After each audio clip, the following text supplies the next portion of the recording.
Hello everyone, and welcome back to my channel. I am coming to you from Lisbon in Portugal. I have been here many times before, but I'm back again. It's warm and lovely, even in November, which is just fabulous. And in this video, I'm going to share with you what I get up to in Lisbon. So what I see, what I do, the great places that I go to eat. And we're gonna start this video by going on a boat tour. So I'm here with some friends and they've actually booked a boat tour that leaves from the Belém area. So I'm about to go get in a taxi, get my butt over there and see what the experience is like. I am so excited. So let's go jump in. So we arrived at the dock and there were lots of boats there, but we made our way to our slip and met the company that we did the boat tour with. I'll leave everything linked down below in case you want to book any of these type of tours. We did a private hire of the entire boat with our group for a sunset cruise, and it was so amazing. I originally had just thought, oh yeah, whatever, this will be a nice way to hang out with my friends and catch up, but the experience really made me realize how wonderful it is to see Lisbon by water. And keep in mind, I have been to Lisbon quite a few times now, so not only was this super unique, but it was such a wonderful group bonding activity. And there are, if you don't have enough of a group to private hire an entire boat, there are cruise companies, which I will leave linked down below, that you can just buy a space on the boat. But in terms of seeing Lisbon by water, you see a couple different things. So we had the private hire, which included snacks and wine. As you can see my rosé with the view of the bridge there, but we start by seeing Belém Tower, which I think I showed you a little snippet of that. And we're on the Tagus River. That's the river that you see that we're on. And then we go by the 25 de Abril Bridge. Now this is quite special and nostalgic for me because I was born in San Francisco, and you might be thinking, well, doesn't this bridge look a little bit like the Golden Gate Bridge? And if so, you would be right. Both bridges were designed by the American Bridge Company, which was also responsible for San Francisco's Golden Gate Bridge. They do look a bit alike and they are often compared. But some other interesting facts about the bridge, in case you're curious. I'm a bit of an architecture buff, if I'm honest with you. So the bridge was from the late 19th century. The idea for the bridge actually happened quite a bit earlier than the bridge itself was actually built. The idea came from 1929, but it wasn't until 1962 that construction began on the bridge. And 45 months later, apparently 6 months ahead of schedule, the bridge was inaugurated on the 6th of August in 1966, which is quite cool, the more you know, right? So in terms of some other fun facts on the bridge, it is a suspension bridge, and the main span of it is the length of 1,013 meters, which is about a little over 3,300 feet, and it makes it the 48th longest suspension bridge in the world. So we were lucky enough to learn these facts and more as we sipped our wine and enjoyed our snacks, because the boat guides do and are willing to share as much or as little as you want to learn about the history of Lisbon and some of the famous landmarks. And what was fabulous is we had this mix of socializing, learning about some of the fun facts, architecture, history, as the sun was setting and golden hour was emerging around us. It was very beautiful, very relaxing. So the next morning I woke up and I made myself breakfast in my hotel. I was staying at the Grape Harbor Prada Hotel. I have done a hotel review on that. It's fantastic. I'll leave it linked down below. I've stayed there twice now and each time has been wonderful. They stock your rooms with eggs and cheese and yogurt. Fantastic. But even though I had had a coffee, I went to go meet a friend for coffee number 2 at a place called Fabrica Coffee Roasters, and I would say this place was such a gem and I would definitely recommend it. So I'll leave that linked down below. and I got a bunch of work done on this day, but later in the evening, I went out with friends, and here we are on one of the main streets in Lisbon where my friends private hired an Airbnb, and they were just trolling me a bit from above. That's me, the speck in the center there.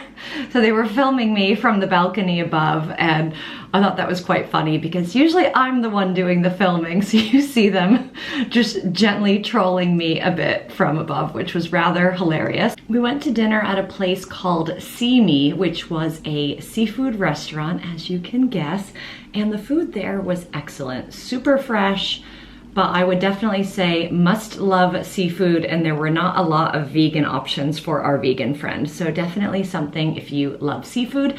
And then later that night we went to a party for Web Summit. I was actually in Lisbon on this trip to speak at an event around Web Summit and also to attend the conference itself. Web Summit is a tech conference, but let's get back to that in a minute, because the next day I parked myself at a place called Dear Breakfast, which, as you can guess, specializes in breakfast because I was speaking at my event that evening. So I wanted to do a little bit of prep with my laptop. And thank goodness, not all cafes in Lisbon allow laptops, so it's always good to check when you get there. It does have a perception as a digital nomad city, but because of that, some places are more laptop friendly than others. So I had an iced tea, and then I had this really great, almost like, I don't know if it's Portuguese or Mexican inspired, almost like a huevos rancheros style mixed shashuka dish, which had the baked eggs and the spicy tomato sauce with feta, with chilies, with avocado, and some pita breads. It was fantastic, chef's kiss. It was the fuel I needed to get ready for my speaking engagement. So then I had a nice little wander back to the hotel. Something I love about Lisbon is just to stroll the different streets. The architecture there is beautiful, and the way the light bounces off of the city is extra special. So it always just, I find different streets always catching my eye. This is the famous Pink Street, which is painted pink. And it's also quite a fun spot after dark. There's a lot of good bars. It's a bit of a dive bar, but my friends really like Bar Oslo. So there's some fun spots there, but no partying for me because I had an event to speak at, and I spoke a bit about storytelling and leadership, which was fantastic. I've written 2 books about brand storytelling, so I'm always incredibly honored to get asked to speak at events. And this was a great one because it was all executive women in the field of technology, which is a field that I've spent a lot of my career in. So it was wonderful to be the keynote speaker. And this was a dinner event. So it was at the Intercontinental Hotel in Lisbon, which also looks like a fantastic place to stay. And the food there was so good. I had chicken. I had this amazing chocolate cake dessert with some berries. I was a very happy camper.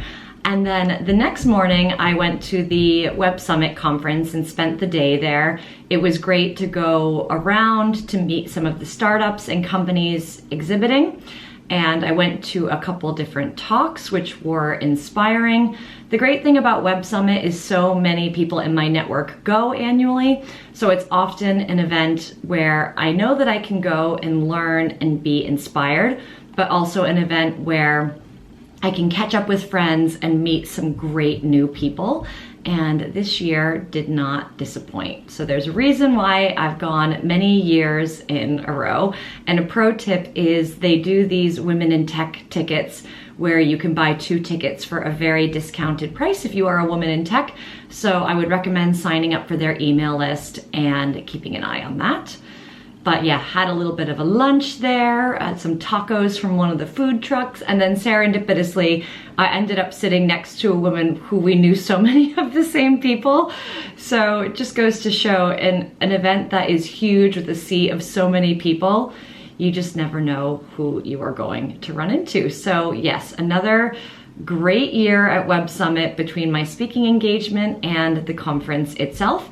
Then later that evening, we went to Rosamar, which is one of my favorite restaurants in Lisbon. I always find myself there. And because I was flagging a bit, I treated myself to an espresso martini because somehow I got there way before everyone else. which was great. It was the boost that I needed. And then we did do an after dinner nightcap at a speakeasy cocktail bar called Foxtrot, which one of my friends who's a local recommended. And this was really fun and lovely. And I would definitely recommend checking it out if you are in Lisbon. So the next morning I met my friend at a place called Liberty, which is coffee, wine, and books. They do great food as well, but we just went for the coffee. And then I went on a little adventure. So I am currently in Palacio Fronteira. You might be able to hear some water behind me, which is the fountain. It's a 17th century palacio. It's just a little bit north, like west of Lisbon. Really easily accessible via taxi. And you can do guided tours of the palacio itself, but unfortunately, because I have to get to the airport, I'm not going to be able to, but I'm going to show you around their stunning gardens. So it's just so beautiful. Now, after brunch, I hopped in an Uber and went to the Palacio. It's about a 20-minute ride outside of central Lisbon, and I would recommend taking an Uber. They're very cost-effective in Lisbon. And as mentioned, I didn't have time to go inside the museum, but I would recommend it if you did have more time. So let's get into a little bit more information. So the Palacio dos Marqueses de Fronteira dates back to 1671. It was built for Dom João de Mascarenhas, the first Marquis of Fronteira. Actually was built as a hunting pavilion after Portugal regained independence from Spain. And what makes this particularly special is that the palace is still privately owned. It's still privately owned by the same family, which is quite remarkable. It later became a residence, and today parts of it operate as a museum, showcasing Portuguese decorative arts, furniture, and portrait collections. If you have time, you can tour the interiors, which include beautifully preserved rooms filled with period pieces, painted ceiling, and historic azulo tiles. I love the azulo tiles. But if you can only visit the gardens, you will feel like you have stepped into a living work of art. Now, those who know me well on this channel know I love parks and gardens, and I may be a bit biased, but I think the gardens here are really the star of the show. They are a master class in 17th century Portuguese garden design, blending Italian Renaissance influence with distinctly Portuguese tile work. What makes them so special is the extraordinary use of azulos, those iconic blue and white ceramic tiles that Portugal is famous for. But here, it's worth commenting that they're not just decorative accents, they also tell stories. So as you walk through the gardens, you'll see entire tiled panels illustrating battle scenes, mythological figures, even depictions of the months of the year. One of the most famous areas is the Gallery of the Kings, where tiled busts represent Portuguese monarchs, creating this dramatic and almost theatrical backdrop.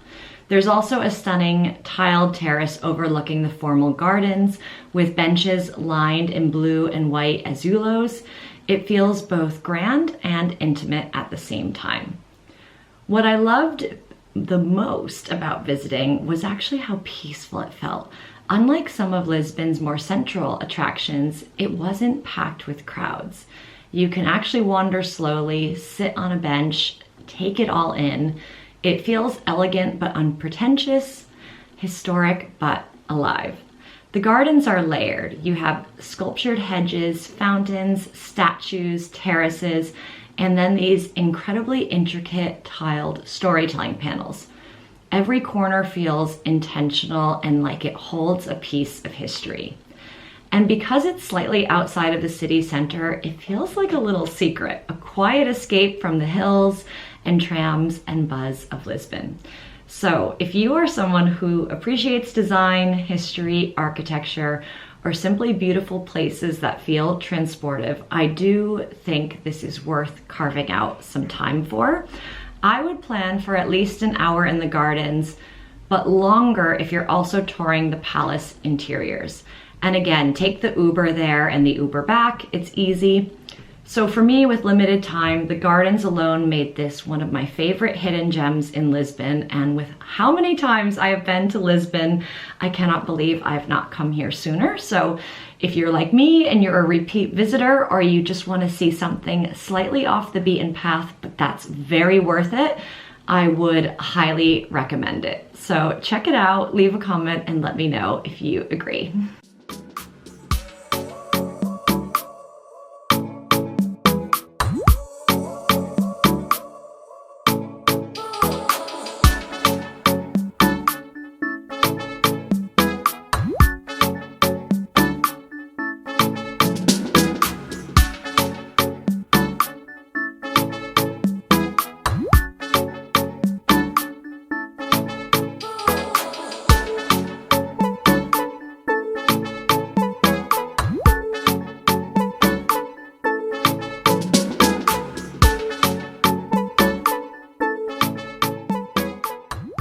So after my incredible visit to the Palacio, it was time to hop back in the Uber, get back to my hotel to get my luggage and scoot off to the airport.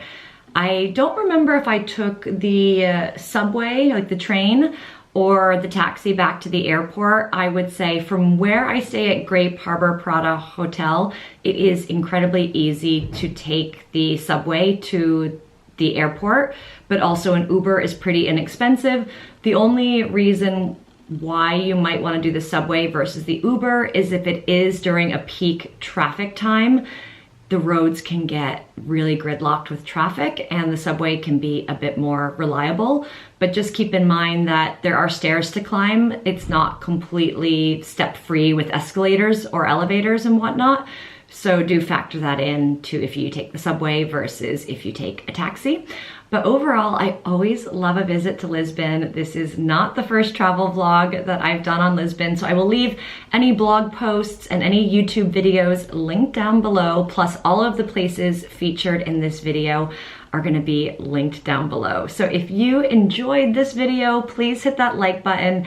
Please leave a comment and let me know. That means the world to me. And leave some tips. What are your favorite places to go to in Lisbon? Sharing is always caring here on this channel. And last but certainly not least, I would love it if you would consider subscribing and joining me on this wonderful YouTube journey. Thanks again for tuning in, and I will see you soon.